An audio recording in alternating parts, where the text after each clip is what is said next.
and many of us are believing that we will be moving towards what Sumanta Chatterjee will be doing. Let us see how he presents his case. Sumanta, please. Thank you, everybody, for giving me the opportunity here. So today's this is a debate, and the topic is for management of HFrEF, existing state care approach to be followed as in guidelines, as spoken by Dr. Paditya Kumar. And my topic is no, it should be replaced by a new algorithm for sequencing drug treatment. Actually, the thing is that the debate is not about the fantastic four molecules or the foundational four molecules. Everybody know that RNA, SGLT2 inhibitors, beta blockers, and MRA. These four molecules are the pillar of the drug treatment of heart failure. And we know that heart failure is a devastating and worsening disorder. It is worse than cancer even. It should be treated in all multiple prongs from multiple corners. We know that around 70% of the cases of HFrEF is due to GAD. Type 2 diabetes mellitus is associated with 50% of cases of HFrEF. 20% mortality rate after hospital discharge within 3 months. 33% mortality rate within 1 year.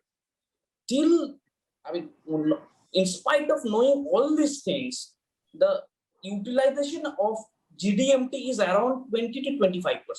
And if you use GDMT in full scale, we can reduce 3 months mortality by about 72%. So this is a bleak slide, to say the least, but it is representing that how severe is the disease. Whatever arsenal, whatever evidences, data, and treatment protocol we are having, from the very day one, we should utilize all these things. It is not the evidence, it is our experience. Whenever we are preparing a soup, maybe 4 ingredients are needed to prepare a soup. Number one is salt, sugar, some pepper, or cheese, or something like that, or milk, something like that.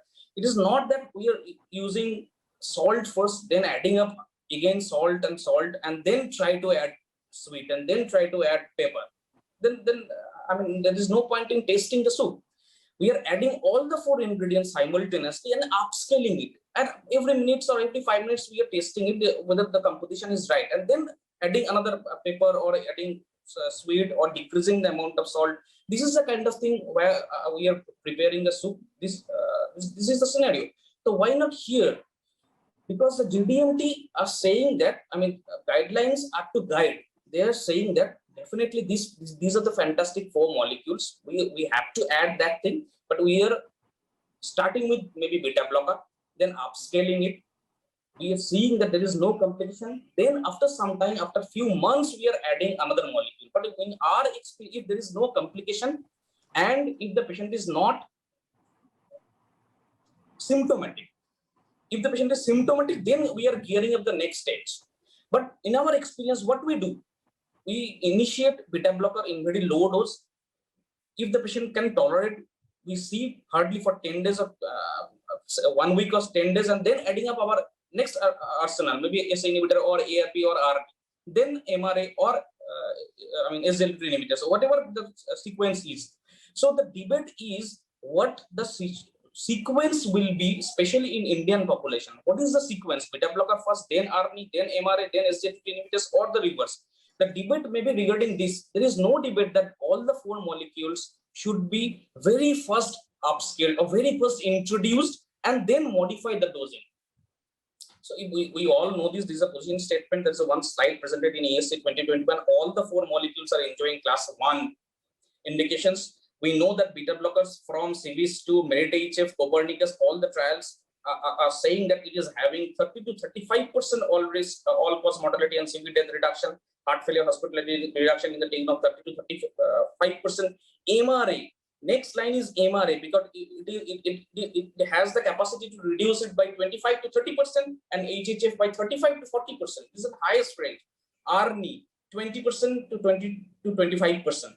SGLT2 inhibitors from Emperor reduce and DAPA-HF is in the tune of 30%, both in the cause of all-cause mortality of CV death or heart failure hospitalization. So all the 4 molecules in the tune of 20 to 40%, there we are enjoying the death benefit.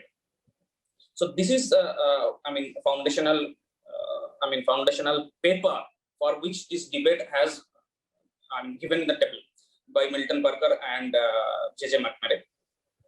So Dr. Kumar has already, this slide has already been presented by Dr. Kumar. This is the conventional sequencing SE inhibitor, ARB or direct RNA, then beta blocker. If we see that there is no symptomatic deterioration or there is no side effect after some time, if the patient is symptomatic at all, then MRA, then SGLT2 inhibitors. Up titration to target dose at each step typically requires 6 months or more. And we know within 3 months, there is around 20% death. Rapid sequencing, step 1 beta blocker and SGLT2 inhibitors, step 2 ARNI, step 3 mineralocorticoid receptor antagonist. So here lies the debate. What will be the sequence of introducing newer molecules? So this slide was taken from J.J. McMurray statement. Compelling proof of robust risk reduction with HHF and death, BB, beta blocker, all the 4 molecules. Each foundation therapy is effective independently of others, acts through distinct pathophysiological mechanism. Clinical benefits occur rapidly and maintained. More benefit, introducing additional foundational drug has more benefit than titrating existing drug.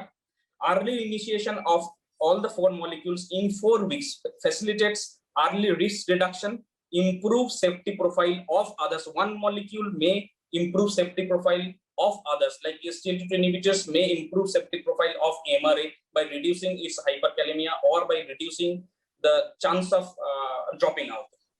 This is a step 1 beta blocker. It is the foundational drug, most effective and rapidly acting drug to prevent sudden cardiac death by left ventricular remodeling in long-term management. If the patient is dry, this should be the first agent. Next is SGLT2 inhibitors from Emperor reduced, then DAPA HF. Lots of data are coming that this should be included in the step 1 because it is non-hemodynamic drug. There is no up titration of dosing. Side effect profile is less. It may reduce the dropping out chance of MRA by reducing its hospital admission or by reducing its hyperkalemia. And it is renal safe and renal beneficiary. We know that more than 20 or 30% patients of heart failure ultimately lead in cardiorenal syndrome or chronic renal failure. In that front also, SGLT2 inhibitors can act. Hardly, if the patient is not dry, that is, patient is wet, then this can be your first molecule. Early osmotic diuresis, rapid reduction in risk of heart failure worsening, kidney protection. Initiated at therapeutic dose without requiring dose titration. So whether the patient is having all-cause mortality, cardiovascular death, they are fairing. If either the patient is having ARNI or not receiving ARNI, Emperor reduced showed that consistent reduction in risk of severe death and heart failure, regardless of ARNI use. And benefit starts from day 12 and sustained throughout. This is also very much important. Patient is having ASCVD or not, in any spectrum, it acts. Like heart failure, atherosclerotic disease, CAD heart failure, heart valve disease, patient is having atrial fibrillation, chronic kidney disease, in all the spectrum it acts. That's why it is included in step 1. Step 2 is ARNI. We know that it is a very important molecule. This one slide, there is Pioneer HF, starting of ARNI in acute decompensated patient after stabilization in hospital. Transition means transition from ICU to general ward or during discharge, then Paradigm HF, and then Prime HF, Prove HF, Evaluate HF in atrial fibrillation patient, mitral valve regurgitation patient to reduce improve the ejection fraction, and the LV parameters will improve. Atrial fibrillation may improve in cases of ARNI that we already know in direct to ARNI approach given by Dr. Papaditya Kumar. So this is the ARR and NNT 19, 21, and 22.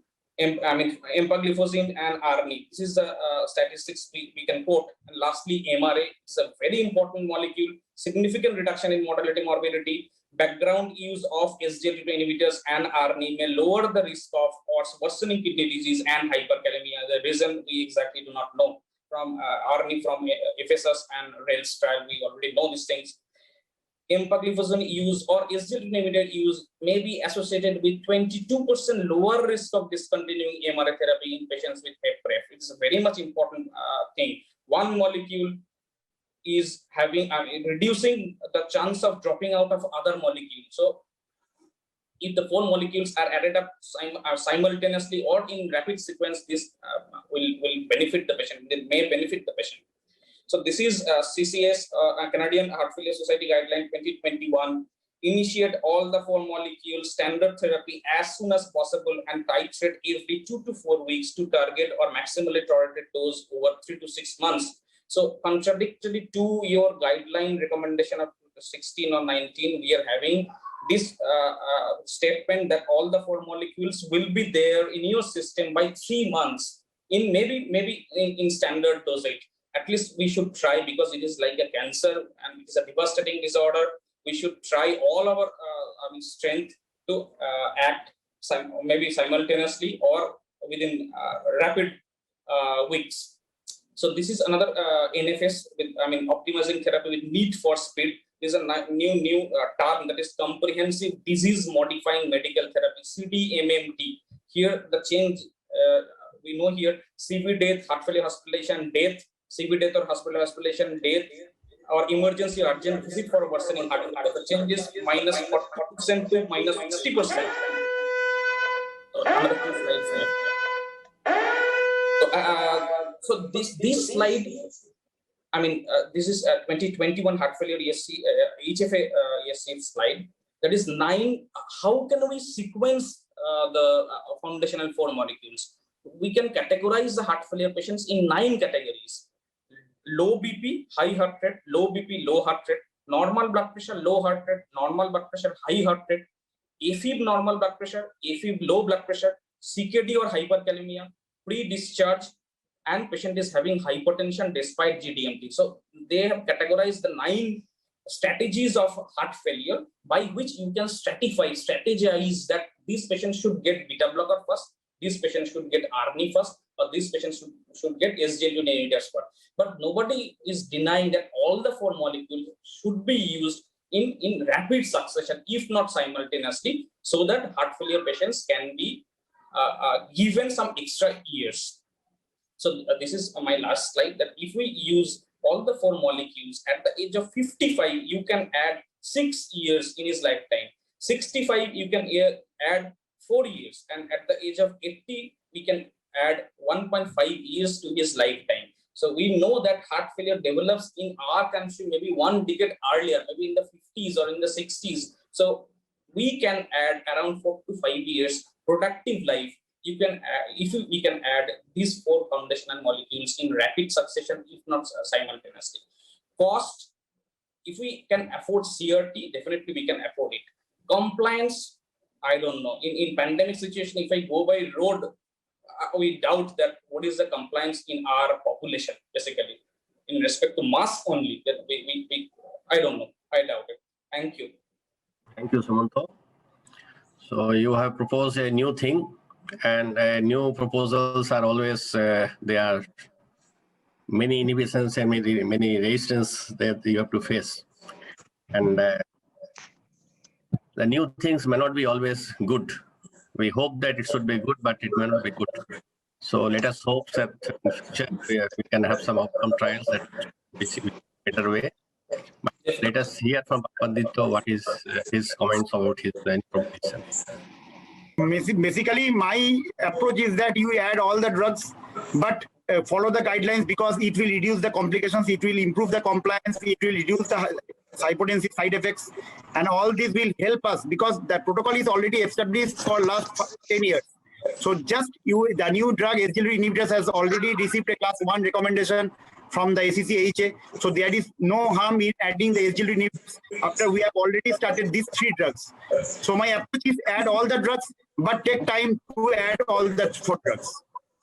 I think they have all said the right thing, but for practical purpose, what I do and everybody should do, reconfirmation of your diagnosis of HFrEF, and I will request everyone to do the echo, see the echo Doppler at least yourself, that you don't miss any reversible, correctable thing. And remember one thing, this new hue and cry on SGLT2 and RD is on the top of beta blocker and ACE inhibitor and MRF therapy. So you need to discuss what the patient wants also.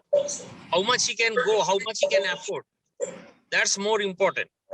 And I have seen a different perspective also, that patient with a creatinine of just 1.5, the nephrologist have stopped ACE inhibitor or SG RNI.